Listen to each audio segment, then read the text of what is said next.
पहले आपको नेशनलिटी बताना है, इंडियन, नेपाल, भूटान। तो नेपाल भूटान के लोग भी यहाँ पे आवेदन दे सकते हैं। यहाँ पे देखिए ऑप्शन दिया हुआ है, आप यहाँ इंडियन चूज करेंगे। यहाँ पे अपना पर्सनल इन्फॉर्मेशन भरेंगे, फुल नेम, दोबारा फुल नेम को लिखना है। आपने अपना नाम चेंज किया तो यस करेंगे, वरना नो करेंगे। अपना डेट ऑफ बर्थ यहाँ कैलेंडर से ओपन करेंगे, जो भी आपका डेट ऑफ बर्थ है यहाँ से आपको चूज कर लेना है, जो भी आपका डेट ऑफ बर्थ है। फिर दोबारा से कंफर्म करना है, यहाँ जेंडर बताना है, दोबारा जेंडर कंफर्म करना है। एक यहाँ पे आपको जो है फादर्स मदर्स नेम ये सब लिख लेना है। फिर यहाँ पे ईमेल एड्रेस लिखना है, जनरेट ईमेल ओटीपी पे क्लिक करेंगे तो आपका ईमेल पे ओटीपी जाएगा, आप यहाँ पे उसको लिख देंगे। फिर मोबाइल नंबर लिखेंगे, जनरेट ओटीपी पे क्लिक करेंगे, मोबाइल पे ओटीपी जाएगा, उसको यहाँ लिख लेंगे।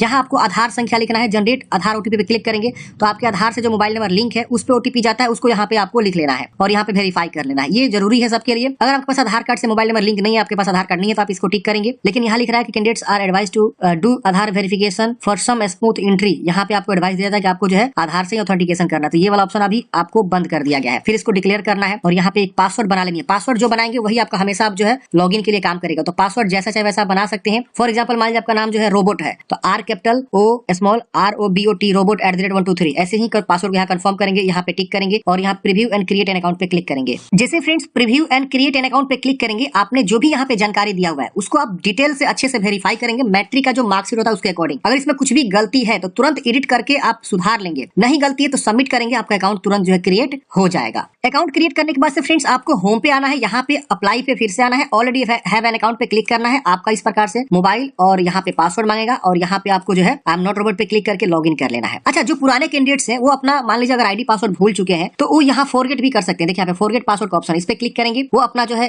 मोबाइल या ईमेल लिखेंगे, डेट ऑफ बर्थ चुनाव करेंगे, आई एम नॉट रोबोट पे क्लिक करेंगे, प्रोसीड करेंगे ना, तो उनका जो है ईमेल पे एक पासवर्ड चला जाता है। फिर ईमेल को चेक करेंगे, कभी स्पैम जंक वगैरह भी चेक कर लीजिए अगर ईमेल नहीं प्राप्त होता है तो। और उसके बाद से उनके पास एक ईमेल भेज दिया जाता है सिस्टम जनरेटेड, वही वाला अब ईमेल पासवर्ड वो यूज करेंगे, ठीक है ना। तो यहाँ पे आपको पासवर्ड जो है ईमेल पे फॉरगेट हो जाता है। चलिए हमारे पास एक यूजर आईडी पासवर्ड है, मतलब यहाँ पे हम एक लॉगिन कर लेते हैं। तो देखिए फ्रेंड्स मैंने एक कैंडिडेट्स का यहाँ पे लॉगिन किया, जो एक पुराने कैंडिडेट्स हैं, मतलब इन्होंने ऑलरेडी पहले से रेलवे का फॉर्म फिल किया हुआ, तो यहाँ पे इनका आधार वेरिफिकेशन आ रहा है। आपके साथ भी हो सकता है कि अगर आप पहली बार लॉगिन करेंगे बहुत दिन बाद तो यहाँ आधार वेरिफिकेशन का ऑप्शन आएगा। तो यहाँ पे आपको जनरेट आधार ओटीपी पे क्लिक कर देना है। जैसे आप इस पे क्लिक करेंगे, आपके आधार से जो मोबाइल नंबर लिंक है, देखिए इनका लास्ट का 4 अंक दिखा रहा है, इस पे ओटीपी चला जाएगा। आपको यहाँ ओटीपी को लिखना है, इसको डिक्लेयर करके वेरीफाई कर लेना। ये सबको करना जरूरी है, तो आप लोग इसको कर लीजिएगा। अब जिनके आधार कार्ड से मोबाइल नंबर लिंक नहीं है, उनको किसी न किसी आधार सेंटर पे जाना होगा, आधार पहले लिंक करवाना होगा मोबाइल से, फिर यहाँ पे लॉगिन करके फॉर्म को अप्लाई करना होगा। बिना ये वेरिफिकेशन के आगे फॉर्म बढ़ेगा ही नहीं, तो ये आपको कर लेना है। आधार वेरीफाई करते हैं फ्रेंड्स इस प्रकार से, देखिए आधार वेरिफिकेशन सक्सेसफुली हो जाएगा। अब यहाँ पे आपने जो भी वैकेंसी का फॉर्म फिलअप किया हुआ है तो एप्लीकेशन हिस्ट्री शो करता है, यहाँ पे ऑनलाइन एप्लीकेशन का ऑप्शन शो करता है। तो आपको ऑनलाइन एप्लीकेशन पे क्लिक करना है। यहाँ पे देखेंगे तो जो वैकेंसी आपकी है लेवल 1 वाली, ये यहाँ पे शो हो रहा है और यहाँ पे आपका इंपोर्टेंट डेट भी आपको देखने को मिल रहा है। यहाँ पे एक और वैकेंसी चल रही है जो टीचर वाली वैकेंसी है, तो इसके लिए अप्लाई करना चाहते हैं तो मैंने अलग से वीडियो बनाया हुआ है। इसका जो है 6 फरवरी लास्ट डेट है। चलिए अब हम इसके लिए फॉर्म भरेंगे, तो सबसे पहले आपको आरआरबी चूज करना है। तो मैंने फ्रेंड्स आपको स्टार्टिंग में ही बताया कि आपको आरआरबी यहाँ पे सिलेक्ट करना होगा। तो पहले हम यहाँ पे आरआरबी को क्या करेंगे, चुनाव करेंगे। अब कितने आरआरबी में कहा कितनी वैकेंसी, इसको पहले आपको देखना होगा। जैसे हम यहाँ नेक्स्ट करेंगे तो यहाँ लिख रहा है पहले आपको आरआरबी चूज करना होगा, तो हम यहाँ से आरआरबी को क्या करेंगे फ्रेंड, चूज करेंगे, ठीक है ना। इस प्रकार से आएगा। अब यहाँ पे थोड़ा सा नहीं आ रहा है, मैं देख लेता हूँ क्या इशू आ रहा है। हम यहाँ आरआरबी चूज करके नेक्स्ट करेंगे। अब आरआरबी वाइज कैसे देखेंगे वैकेंसी को, देखिए नोटिफिकेशन आपको डाउनलोड करना होगा।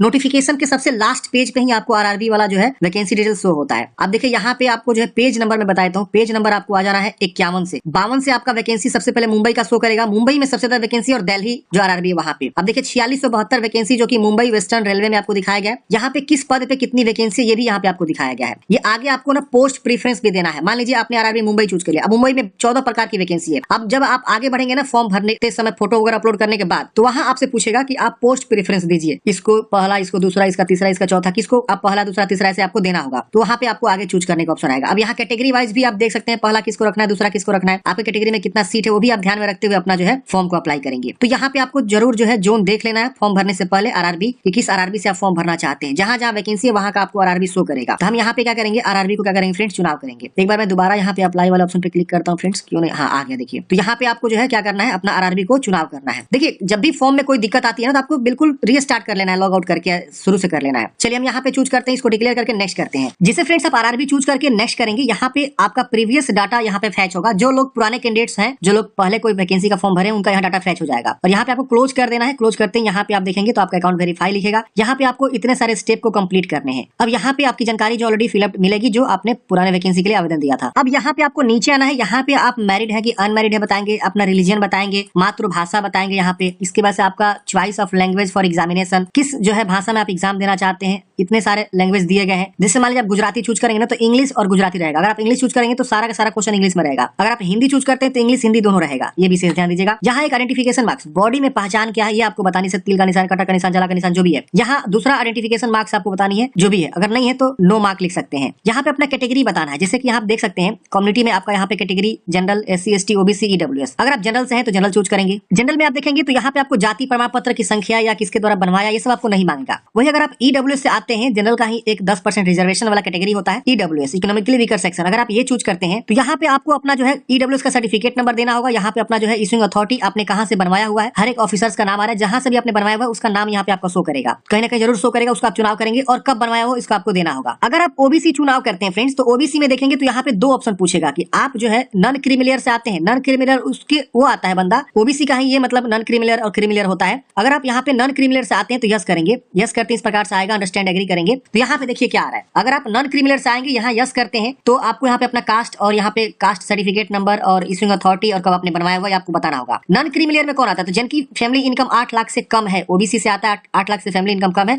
तो यहाँ यस करेगा। और जिनकी फैमिली इनकम 8 लाख से ज्यादा है वो यहाँ नो करेगा, वो NCL में नहीं आएगा। तो इसके आपको विशेष ध्यान देना है, इस तरह से आपको जो है जानकारी को भरना है। अब यहाँ पे SC ST का भी ऑप्शन है। अगर आप SC ST से आते हैं तो अपना SC ST में जो भी आपका जाति सर्टिफिकेट लगता है वो अपना नेम ऑफ द कास्ट लिखेंगे, किस कास्ट से बिलोंग करते हैं, धोबी बढ़ई जो भी है, यहाँ शर्मा जो भी है, यहाँ पे अपना सर्टिफिकेट नंबर लिखेंगे, यहाँ पे अपना इशूइंग अथॉरिटी लिखेंगे, यहाँ आप कब अपना सर्टिफिकेट बनवाए हुए हैं उसको आपको बताना होगा जो कि आपके सर्टिफिकेट पे लिखा रहता है। सारी जानकारी सर्टिफिकेट के अकॉर्डिंग भरना होता है, क्योंकि यही सेम सर्टिफिकेट आपको ना डॉक्यूमेंट्स वेरिफिकेशन में लगता है, तो इसको आपको सजो के रखना है, ध्यान रहे भिलवाना नहीं है। और यहाँ पे अपना जो है कहाँ से बनवाया हुआ है इशूइंग अथॉरिटी में आपको चूज कर लेना है। ये आपके सर्टिफिकेट के नीचे में साइन होता है, आप देखे होंगे जरूर। जैसे कि आप देख सकते हैं यहाँ पे बहुत सारा ऑप्शन दिया हुआ है, आप जहां से भी बनवाए हुए हैं आप यहाँ पे क्या करेंगे उसका चुनाव कर लेंगे। नीचे भी बहुत सारा ऑप्शन है, जैसे बिहार में आप देखेंगे तो रेवेन्यू ऑफिसर बनाता है, वो उसका रैंक जो है तहसीलदार से कम नहीं होना चाहिए, तो रेवेन्यू ऑफिसर आप यहाँ से चुनाव कर लेंगे, ठीक है। और यहाँ पे इशूइंग स्टेट और यहाँ पे कब आपने बनवाया हुआ है सर्टिफिकेट नंबर, और यहाँ पे ट्रेवल पास आपको चाहिए तो यहाँ पे आपको यस करना होगा। और यहाँ पे उस सर्टिफिकेट को जो आपका ये कास्ट सर्टिफिकेट है उसको आप यहाँ पे स्कैन करके उसको यहाँ अटैच करेंगे। 500 KB से कम PDF में होना चाहिए। यहाँ पे आप अपलोड पे क्लिक करेंगे, PDF चूज करेंगे और अपलोड हो जाएगा। PDF कैसे बनानी होती है मैंने कई बार आप लोगों को बता चुका हूँ। गूगल में जाएंगे, सर्च करेंगे JPEG to PDF, बहुत सारा वेबसाइट मिलेगा, आप किसी वेबसाइट का यूज करके अपना जो है डॉक्यूमेंट्स को PDF में बना सकती हैं। तो ऐसे अपना SC ST और जनरल OBC को यहाँ पे चुनाव करना, ये विशेष ध्यान देना। यहाँ पे आपको रिजर्वेशन ही जो है यहाँ पे आपको मिलता है, तो इसको सही से भरना, गलती नहीं करना है। और जो भी यहाँ पे सर्टिफिकेट देंगे उसको अच्छे से रखेंगे संभाल के लास्ट वैकेंसी तक, मतलब लास्ट सिलेक्शन तक। अब आपको फ्रेंड्स नीचे आना होता है, यहाँ पे अपना जो है प्रेजेंट एड्रेस लिखना होता है, यहाँ पे आपको परमानेंट एड्रेस लिखना होता है। तो जो भी आपका एड्रेस है यहाँ पहले अपना जो है राज्य, फिर यहाँ डिस्ट्रिक्ट, फिर यहाँ पे प्रॉपर एड्रेस लिखेंगे। इसमें आपको विलेज, पोस्ट, थाना सब चीज अच्छे से लिख दीजिएगा। यहाँ पे नियरेस्ट सिटी या मेजर टाउन क्या है, पिन कोड क्या है, ये आपको अच्छे से बेहतरीन तरीके से लिखना है। यहाँ पे अपना परमानेंट एड्रेस को लिखना है, जो भी आपका परमानेंट एड्रेस है अच्छे से क्या करेंगे यहाँ पे बताएंगे। अगर सेम है तो इसको टिक करेंगे, इधर वाला सेम इधर कॉपी हो जाएगा, अलग है तो अलग अलग लिख सकते हैं। इसकी वजह से इसको सेव करके नेक्स्ट वाले ऑप्शन पे क्लिक करेंगे। सेव एंड नेक्स्ट करते हैं फ्रेंड्स, डाटा सेव हो जाएगा। अगले स्टेप में अब आपको यहाँ पे जो है कुछ जानकारी पूछेगा, जैसे एक्स सर्विसमैन है तो आप यहाँ पे यस करेंगे और अपना जो है एक्स सर्विसमैन के बारे में बताएंगे, रैंक बताएंगे, डेट ऑफ अटेस्टेशन बताएंगे, यहाँ पे आपको डिफेंस सर्विस का कहाँ से आपने किया हुआ है, are you still in defence service, तो ये सब आपको बताना होगा। नहीं है तो आप यहाँ नो करेंगे। अगर आप विकलांग है तो यस करेंगे, विकलांगता के बारे में बताएंगे, जो भी आप विकलांग है। अगर आप नहीं है तो आप इसे नो कर देंगे। यहाँ पे आपको स्क्राइब चाहिए तो अगर आपको स्क्राइब चाहिए तो आप यहाँ पे यस करेंगे, नहीं चाहिए तो नो करेंगे। अगर आप जो है इकोनॉमिकली बैकवर्ड क्लास EBC से आते हैं तो आप यहाँ यस करेंगे। अब EBC में कौन आता है, इनसे इन्फॉर्मेशन यहाँ दिया हुआ है, जो BPL होल्डर कार्ड है या जिनकी फैमिली इनकम 50,000 से भी कम है वो लोग EBC में आएंगे, तो उनको यहाँ पे यस करके अंडरस्टूड करना होगा। उनको ट्रेवल पास चाहिए तो यस करेंगे। अब यहाँ पे उनको जो है EBC का जो सर्टिफिकेट होल्डर है वो अपना जो है यहाँ पे बताएंगे, और इशूइंग अथॉरिटी BPL कार्ड है या क्या है यहाँ पे आपको बताना होगा, तो उसके अकॉर्डिंग बताना होगा। नहीं है तो आप नो कर देंगे। यहाँ पे आप रेलवे में ऑलरेडी सर्विंग अप्लीकेंट है, आप रेलवे में काम कर रहे हैं तो यस करेंगे। और यहाँ पे आपको NOC देना होगा, do you have applied NOC, अगर आप अप्लाई किए तो यस करेंगे। तो ये मैंडेटरी है DV के समय में, आपको अंडरस्टूड एग्री करना। अगर आप नो करेंगे तो आपको जो है you should produce an NOC from the controlling officer on the date of DV। अच्छा, आप नो भी कर सकते हैं। अगर पहले से आपके पास मतलब NOC बनवा लिए तो यस करके अब आगे बढ़ेंगे और कैटेगरी बताएंगे, ग्रुप C या कहाँ पे आप काम कर रहे हैं, किस प्रकार के पोस्ट पे, प्लेस ऑफ वर्किंग क्या है, जोन क्या है, किस जोन में काम कर रहे हैं। अगर आप मतलब यहाँ पे बता देंगे। अगर आप नहीं है प्रेजेंट में कहीं काम कर रहे हैं तो आप यहाँ नो कर देंगे, रेलवे आप जो है सर्विस नहीं कर रहे हैं। तो यहाँ पे इंप्लॉयमेंट डिटेल्स पूछ रहा है, अगर आप कहीं काम कर रहे हैं जैसे कि central government, state government, PSU या नॉट अप्लीकेबल, तो अगर आप काम कर रहे हैं तो बताएंगे, नहीं तो नॉट अप्लीकेबल चूज करेंगे। अब यहाँ पे आपको जो है ना अप्रेंटिसशिप के बारे में पूछ रहा है, तो अगर आपने जो है नेशनल अप्रेंटिसशिप सर्टिफिकेट आपके पास है तो यस करेंगे और उसकी जानकारी बताएंगे किस स्टेट पे आपने अप्रेंटिसशिप किया हुआ है, कब से कब तक आपने किया हुआ है, ड्यूरेशन यहाँ आ जाएगा, सर्टिफिकेट नंबर और सर्टिफिकेट डेट, कितना में कितना मार्क्स आपको मिला हुआ है, वो सब आपको बताना होगा। तो अगर आप NSE किए हुए हैं बाय NCVT से तो यस करेंगे, वरना नो कर देंगे। फिर यहाँ पे आपको नीचे में फी रिफंड के लिए अपना जो है अकाउंट डिटेल्स भर देना होगा, जैसे अपना नाम भरेंगे, यहाँ पे FSC कोड लेके कंफर्म करेंगे तो आपका यहाँ पे बैंक का ब्रांच नेम वगैरह सब चीज आ जाएगा। तो ये अकाउंट डिटेल्स भर लीजिएगा। अपना ही नाम से होना चाहिए, ध्यान रखिएगा। फिर यहाँ सेव करके नेक्स्ट करेंगे। जैसे फ्रेंड्स आप यहाँ पे जो है नेक्स्ट करेंगे, अब आपको एजुकेशनल क्वालिफिकेशन वाली जानकारी को भरना होगा। अब यहाँ पे देख सकते हैं फ्रेंड्स, आपके पास पहले से मैट्रिक की जानकारी ऐड मिलेगा, तो आप यहाँ पे इसमें एडिट कर सकते हैं, इसे डिलीट करके फ्रेश यहाँ पे ऐड कर सकते हैं। तो अगर आप एडिट करना चाहते हैं एडिट कर सकते हैं यहाँ पे, और उसको जो अपडेट कर सकते हैं। अगर आप यहाँ डिलीट करना चाहते हैं डिलीट करके भी फ्रेश भी आप यहाँ पे अपडेट कर सकते हैं। तो अगर आप मैट्रिक तक पढ़े हैं तो मैट्रिक की जानकारी, अगर आप जो यहाँ पे और भी क्वालिफिकेशन जैसे ITI है तो ITI भी आप यहाँ पे उसकी जानकारी दे सकते हैं, ट्रेड वगैरह किस राज्य से पढ़ाई किया है, अगर उसके वजह से district, name of institute, passing year, और NCVT है कि SCVT है, फिर आपका सर्टिफिकेट क्या है इसको आपको बताना होगा, नेशनल ट्रेड सर्टिफिकेट है, स्टेट ट्रेड सर्टिफिकेट है, इसको आपको बता के ऐड करना होगा। तो जो कैंडिडेट्स ITI किए हैं वो जरूर यहाँ ITI की जानकारी भरिए, और जो लोग अगर मान लीजिए NSC की है, नेशनल अप्रेंटिसशिप सर्टिफिकेट, तो अपना NSC भी जरूर ऐड करेंगे। उनको क्या होगा ना कि आगे चल के जो है बेनिफिट्स मिलता है, जब भी मेरिट तैयार होगा ना तो NSC वालों को, ITI वालों को कुछ ना कुछ जरूर जो है एक्स्ट्रा बेनिफिट मिल सकता है। NSC को तो 100% मिलता है, लेकिन ITI के बारे में मैं उतना श्योर नहीं हूँ कि मिलता है, लेकिन NSC जो नेशनल अप्रेंटिसशिप सर्टिफिकेट लिया रहता है ट्रेनिंग अप्रेंटिसशिप का, उनको जरूर मिलता है यहाँ पे कुछ ना कुछ एक्स्ट्रा बोनस मार्क्स, ठीक है। तो वो जरूर यहाँ पे जानकारी को देंगे और यहाँ ऐड कर देंगे। तो ऐसे करके फ्रेंड्स आपको क्वालिफिकेशन को ऐड कर लेना है, और उसके बाद यहाँ पे आपको क्या करना है फ्रेंड्स, नेक्स्ट वाले ऑप्शन पे क्लिक करना है। तो क्वालिफिकेशन इजीली आप लोग अपलोड कर लीजिएगा, मुझे लगता है कि कोई भी आपको दिक्कत होगा। और जो लोग बिल्कुल फ्रेश फॉर्म भर रहे हैं तो उनको यहाँ पे सर्टिफिकेट, सीरियल नंबर, और यहाँ पे स्टेट, डिस्ट्रिक्ट, ये सब आपको बताना होगा, किस कॉलेज यूनिवर्सिटी से आपने पढ़ाई किया वो सब बताना होगा, डेट ऑफ पासिंग बताना होगा, परसेंटेज यहाँ पे देखिए NA आ रहा है, तो इससे कोई दिक्कत नहीं है, आप यहाँ पे नेक्स्ट कर लेंगे। सेव नेक्स्ट करते हैं फ्रेंड्स। अगले स्टेप में अब आपको यहाँ पे जो है फोटोग्राफ अपलोड करना है और यहाँ पे सिग्नेचर अपलोड करना है। फोटोग्राफ यहाँ पे आप देखेंगे तो यहाँ पे सैंपल दिया हुआ है कि किस प्रकार का फोटो आपका एक्सेप्ट करा जाएगा। तो यहाँ पे देखिए इस तरह का फोटोग्राफ जो है रिजेक्ट हो जाएंगे अगर आप इस तरह का फोटो अपलोड करते हैं। जैसे कि यहाँ पे देखिए ऊपर से बाल कट गया है, यहाँ पे देखिए साइड में कान कट गया है, यहाँ चश्मा लगा लिया है, मुंह पे आपका बाल आ गया है, देख रहे ना, ऐसे आपका पीछे में बहुत सारा ऐसे जो है बैकग्राउंड है, इस तरह से ब्लर हो गया है, चश्मा ऊपर आपने पहना हुआ हीरो स्टाइल में, ये टोपी पहना हुआ हीरो स्टाइल में, तो इस तरह का नहीं होना चाहिए। बिल्कुल साफ सुथरा सादा होना चाहिए, आपका चेहरा क्लियर देखना चाहिए, बिल्कुल सही से फोटो आपको अपलोड करना है, ये जो गाइडलाइंस है इसके अकॉर्डिंग। चलिए यहाँ पे अब आप देखेंगे तो यहाँ पे भी गाइडलाइंस बताएगा, JPG फॉर्मेट होना चाहिए, 50 से 100 KB के बीच होना चाहिए, ये सब आपको ध्यान में रखना हुआ है, ये सब आपको स्पेसिफिकेशन जो दिया गया है। इसी तरह से सिग्नेचर का भी दिया गया है, यहाँ पे आपको जो है विड्थ और हाइट भी डिसाइड किया गया है, 140 बाई 160 पिक्सल का, यहाँ बाई 320 बाई 240 पिक्सल का, और यहाँ पे आपको साइज, फाइल साइज वगैरह भी दिया हुआ है। तो इसी फाइल साइज में क्या करेंगे, आप जो अपना फोटो को, सिग्नेचर को चूज करेंगे और यहाँ सेव करके उसके बाद से नेक्स्ट करेंगे। तो चलिए हम यहाँ पे फोटो को क्या करते हैं, चूज कर लेते हैं। तो फ्रेंड्स हमने यहाँ पे फोटो सिग्नेचर को अपलोड कर लिया है, यहाँ पे आप देख सकते हैं इस प्रकार से आपको अपलोड करने के बाद सेव कर लेना है। सेव करने के बाद फ्रेंड्स यहाँ पे आपको नेक्स्ट करना है। अब नेक्स्ट करते हैं फ्रेंड्स, यहाँ पे आप देखेंगे तो आपका RRB यहाँ सिलेक्टेड दिखा रहा है कि आपने कौन सा RRB यहाँ पे चुनाव किया हुआ है। अब इस RRB में जितनी वैकेंसीज है वो सारी वैकेंसीज यहाँ पे आपका शो करेगा।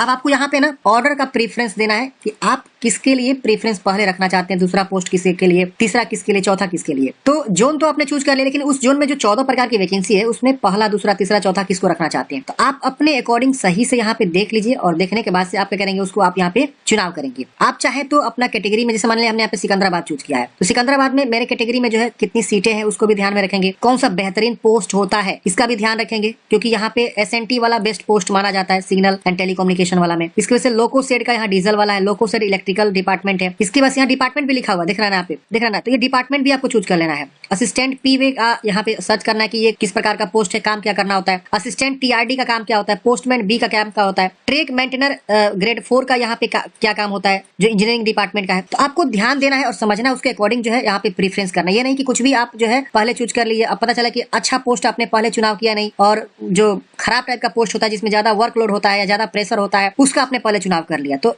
जॉब लगने के बाद भी एक अलग बोझ बन जाता है, समझ रहे ना। तो ये भी ध्यान रखना है आपको कि आपको अच्छा डिपार्टमेंट चुनाव हो, अच्छा कम लोड वाला जो है चुनाव हो, पहला, दूसरा, तीसरा। खैर वो तो जो मिलेगा आपके भाग में होगा, वो आपके जब आपकी रिक्रूटमेंट होगी, जो आपके रिटन एग्जाम देंगे उसके आधार पर ही होगा। लेकिन बेहतरीन से बेहतरीन क्या पता आपका नंबर आ जाए, तो आपको बेहतरीन पोस्ट मिलना चाहिए था, आप एलिजिबल होते हुए भी नहीं मिल पाया, तो ये कहीं ना कहीं पोस्ट प्रेफरेंस भी आपको ध्यान में रखना है, और उसके अकॉर्डिंग यहाँ पे पहला, दूसरा, तीसरा प्लस पे क्लिक करेंगे, सीधे वो वाला आ जाएगा। देख रहे हैं यहाँ पे आप यहाँ से अगर माने गलती चूज कर लेते हैं, यहाँ से हटा भी सकते हैं, ऐसे हटा सकते हैं। तो आपको ध्यान में रखना है, और यहाँ पे पोस्ट प्रेफरेंस का आपको सही से चुनाव कर लेना है। आप चुनाव करने के बाद से आप इसे क्या करेंगे, यहाँ पे डिक्लेयर करेंगे, यहाँ पे डिक्लेयर करेंगे, और सबका चुनाव करना है ऐसे करके, ठीक है ना, पहला, दूसरा, तीसरा जो भी आप यहाँ पे प्रेफरेंस देना चाहते हैं। फिर यहाँ डिक्लेयर करना है, और डिक्लेयर करने के बाद से यहाँ डिक्लेयर करना है, यहाँ पे अपना गाँव का नाम लिख दीजिएगा या शहर का नाम लिख सकते हैं, और यहाँ सेव करके प्रीव्यू वाले एप्लीकेशन पे आपको क्लिक करना है। प्रीव्यू करते हैं फ्रेंड्स, यहाँ पे आपका सारा जानकारी आ जाता है। एक बार आप अच्छे से सारी जानकारी को वेरीफाई करेंगे कि हाँ आपने सारा जानकारी जो है सही फिलअप किया हुआ है। इसमें कुछ भी अगर आपको गलती लग रहा है ना, तो फ्रेंड्स आप यहाँ एडिट का बटन है, आप एडिट बटन पे दबा के एडिट कर लीजिएगा, बैक जाके। अगर आपको कहीं गलती इन एरर, इसको आपको टिक करना है और यहाँ पे फॉर्म को आपको सबमिट करना है, ठीक है ना। I have recheck the above details and found correct, ये टिक कर लेना है और सबमिट कर देना है। सबमिट करते ही यहाँ पे पूछेगा कि क्या आप श्योर है, आप सबमिट करना चाहते हैं, आप यहाँ पे सबमिट करेंगे। अब आपका फॉर्म सबमिट हो जाएगा। यहाँ पे आपको पेमेंट जमा करने का ऑप्शन मिलेगा, जहाँ पे पे विथ SBI ई पे का ऑप्शन मिलता है, आप इस पे क्लिक करेंगे। यहाँ पे आपको एग्री करना है और यहाँ पे प्रोसीड करना है। अब यहाँ पे देखेंगे फ्रेंड्स, आपके पास कार्ड का ऑप्शन आता है, यहाँ पे नेट बैंकिंग का ऑप्शन आता है, यहाँ पे आपको UPI का भी ऑप्शन आता है। तो आप जिसके थ्रू भी पेमेंट जमा करना चाहते हैं उसका आप चुनाव करके पेमेंट को जमा करेंगे। तो हम यहाँ पे जो है QR कोड जनरेट कर लेते हैं, UPI QR। हम यहाँ पे पे नाउ पे क्लिक करेंगे,